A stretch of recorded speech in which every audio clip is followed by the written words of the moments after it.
বাংলার জয় বঙ্গবন্ধু বলার কারণে, তাহলে আমি সেই অপরাধী হতে চাই। এই জন্য যদি আমার বিচার হয় তাহলে বিচার হবে।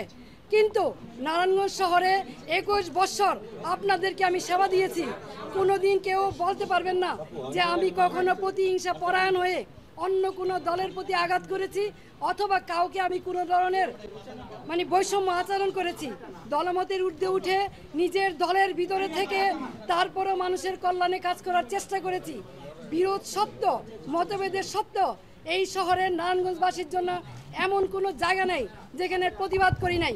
তৌকি হত্যা সহ সকল হত্যাকাণ্ডে যখন নারায়ণগঞ্জবাসী একদম চুপ ছিল, কেউ কোনো কথা বলে নাই, তখন আইবি আওয়াজ তুলেছে, এই শহরের মানুষকে কথা বলা শিখিয়েছে, অন্যায়ের বিরুদ্ধে প্রতিবাদ করা শিখিয়েছে।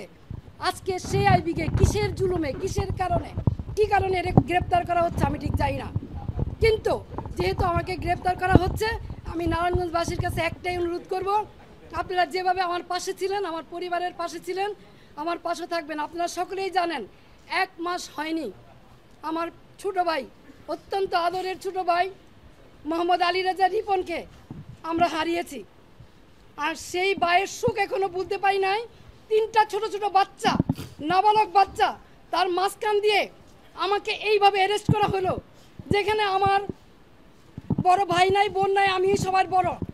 3টা ছোট ছোট বাচ্চা এবং 1 মাস হয়নি আমার ভাই মারা গেছে এবং ওদের মাও নাই। 4 বছর আগে ওদের মা মারা গেছে। এই অবস্থায় কি কারণে? আমি কি কোনো জুলুমবাজ? আমি কি হত্যা করেছি? আমি কি চাঁদাবাজি করেছি? আমি কি নারায়ণগঞ্জ শহরে এমন কোনো রেকর্ড আমার আছে যে আমি কোনোদিন কোনো বিরোধী দলকে আঘাত করেছি? তাহলে কিসের জন্য, কি কারণে, কোন ষড়যন্ত্রের কারণে, কার স্বার্থে আমাকে অ্যারেস্ট করা হলো? আমিও প্রশাসনের কাছে জানতে চাই। বর্তমান যারা সরকার আছেন, সাম্যের কথা বলেছেন, বৈষম্যের বিরুদ্ধে আপনারা আন্দোলন করেছেন, সরকার হটিয়ে নতুন সরকার এসেছেন, তাহলে কি এই বৈষম্য? তাহলে অনেস্ট রাজনীতির, সততার কিসের মূল্যায়ন?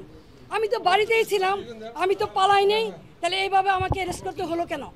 সেই জবাব জনগণের কাছে চাই, জনগণই দিবে ইনশাল্লাহ। জয় বাংলা, জয় বাংলা।